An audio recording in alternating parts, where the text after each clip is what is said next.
Hey guys, welcome to success Dilip. मैं दिलीप कुमार, स्वागत है आपका इस वीडियो में। तो दोस्तों, आज हम डिस्कस करने वाले हैं डीएमआरसी भर्ती के बारे में। आपको पता है, दिल्ली मेट्रो की तरफ से हर साल भर्ती निकलती है, लेकिन पिछले साल नहीं वैकेंसीज निकाली गई 2020 में और ना ही 2021 में, क्योंकि हर साल वैकेंसी आती है जेई टेक्नीशियन मेंटेनर की पोस्ट पर।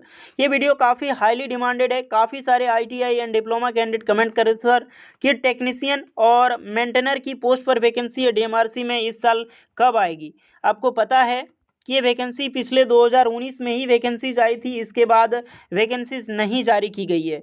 तो इस वीडियो में फाइनली किसी ने आरटीआई किया था, उस आरटीआई का रिप्लाई किया गया है हाल ही में डेट में, और उस आरटीआई के बारे में भी डिस्कस करूंगा। इसकी वैकेंसीज दोबारा कब आएगी, 2021 में इसकी वैकेंसीज कब आने वाली है, ये भी मैं डिस्कस करूंगा। किन किन पोस्ट पर वैकेंसी आएगी, कितनी पोस्ट पर वैकेंसी आएगी, और उसमें क्या क्वालिफिकेशंस होती है, सिलेक्शन प्रोसेस क्या होता है, कैसी तैयारी आपको करनी पड़ती है। तो गोल्डन अपॉर्चुनिटी होता है डीएमआरसी में जॉब्स करने के लिए उन आईटीआई कैंडिडेट्स के लिए जो अभी हाल ही में आईटीआई पास आउट ही हुए हैं, क्योंकि आपको पता नहीं होगा कि डीएमआरसी मेंटेनर की पोस्ट होती है। ये काफ़ी सारे स्टूडेंट को नहीं पता होता है गाइस। तो जितने भी आईटीआई कैंडिडेट्स हैं, ये वीडियो पूरा देखिएगा। आपको उस लेवल की तैयारी भी आपको करनी चाहिए, क्योंकि आने वाले समय में DMRC maintainer and JE technician की बम्पर वैकेंसीज आएगी, और इसके लिए ऑल इंडिया के कैंडिडेट एलिजिबल होते हैं। हालांकि इसमें एग्ज़ाम उतना टफ नहीं होता है, लेकिन बहुत ही इसमें कंपटीशन ज़्यादा होता है। तो चलिए वीडियो को स्टार्ट करते हैं। सारी चीज़ें हम ऑफिशियल 2019 में नोटिफिकेशन जारी की गई थी, उसको भी डिस्कस करेंगे, आरटीआई की डिस्कस करेंगे। सारी चीज़ें इस वीडियो में बताने वाले हैं। स्टार्ट करते हैं। इससे पहले रिक्वेस्टेड होगी, चैनल को अगर आप अभी तक सब्सक्राइब नहीं किए हैं तो सब्सक्राइब जरूर कर लीजिएगा। इस चैनल से आपको निश्चित ही मदद मिलेगी। वीडियो को लाइक एंड शेयर जरूर कीजिएगा, ताकि इसी तरह गवर्नमेंट जॉब्स की अपडेट आपको बराबर मिलती रहे। तो बेसिकली ये आरटीआई का रिप्लाई दिया है इन्होंने, डीएमआरसी वालों ने। आप देख सकते हैं 25 जून 2021 को लेटेस्ट ये रिप्लाई है जो कि दिया गया है। अब चलिए इसमें हम डिस्कस करने वाले हैं क्या पूछा गया था और उनका क्या इसमें कहना है। थोड़ा सा ब्लर आ रहा होगा नज़र, लेकिन कोई बात नहीं, मैं बता रहा हूँ तो थोड़े मेरी बातों का थोड़ा ध्यान से सुनिएगा। देख सकते हैं सब्जेक्ट है information under right to information act 2005। आपको पता है राइट टू इन्फॉर्मेशन एक्ट जो आई थी 2005 में आई थी। Kindly refer to your online RTI application date 8 June 2021 को seeking information under the right information act 2025। इसके अनुसार 2005 इसके अनुसार यहाँ पर जारी की गई है 8 जून 2021 की। इन्होंने आरटीआई रिप्लाई दिया है। पहला रेस्पॉन्स नंबर आप देख सकते हैं, the vacancy assessment of regular executive post, जो कि असिस्टेंट मैनेजर की पोस्ट पर वैकेंसीज निकाली जाती है। और यहाँ पर असिस्टेंट मैनेजर में पोस्ट जो निकाली जाती है तो बेसिकली बीटेक वालों के लिए होती है, डिग्री वालों के लिए। Has not be done yet, मतलब इन्होंने पूछा है कि रेगुलर वैकेंसीज निकलती थी एग्जीक्यूटिव पोस्ट के लिए असिस्टेंट मैनेजर, तो कि अभी हाल ही में वैकेंसीज नहीं है, इसका क्या कारण है। तो बताया जा रहा है the vacancy assessment of all post done as and when required, यानी कि ये सब सारी पोस्टें जो एग्जीक्यूटिव की पोस्टें आउट की जाएगी जब इसकी रिक्वायरमेंट ज़रूरत पड़ती है। तो यही होता है, जल्दी से एग्जीक्यूटिव पोस्ट असिस्टेंट मैनेजर की हर पोस्ट हर साल नहीं निकलती है।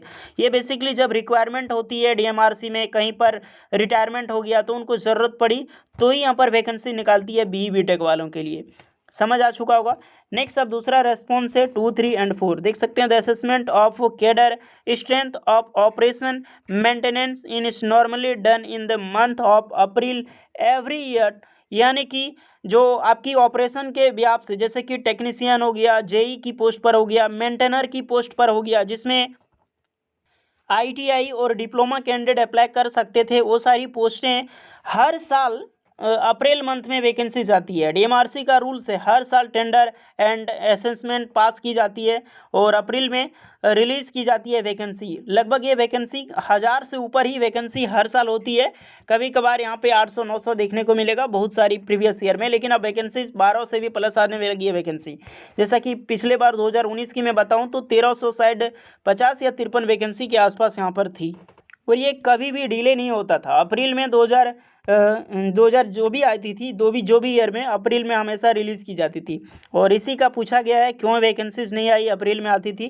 तो इन्होंने बताया since the assessment for the year 2021 has not been completed, the information sought is not available at can not be provided. इसका मतलब इन्होंने ये रिप्लाई दिया है कि अभी इसके असेसमेंट जो है वो क्लियर नहीं है, यानी कि कंप्लीट नहीं हुआ है। असेसमेंट बेसिकली ये होता है, जब भी कोई जॉब्स की रिक्वायरमेंट होती है तो सबसे पहले उसका असेसमेंट तैयार की जाती है। उसकी जितने भी हार्ड डिस्क मतलब इम्प्रूवमेंट जो कि इनपुट होती है उसकी रिक्वायरमेंट की, उसके लिस्टेड तैयार की जाती है, उसकी प्रोसेस तैयार की जाती है, स्क्रूटनी होती है, तो ये सारी असेसमेंट कहलाती है। तो बेसिकली यही असेसमेंट का प्रोसेस है जो कि कंप्लीट नहीं हुआ है। तो कंप्लीट नहीं हुआ है इसका मतलब सिंपल सा प्रोसेस है कि कंप्लीट हो रहा है। अगर कोई बता रहा है इसमें कि वो चीज़ें, मान लीजिए आप किसी से पूछते हैं कि ये काम आपने किया, तो डायरेक्टली अगर वो कर रहा है तो बोल देगा कि काम कंप्लीट नहीं हुआ है। अगर वो नहीं कर पाया तो सीधा बोल देगा मैं नहीं कर सकता।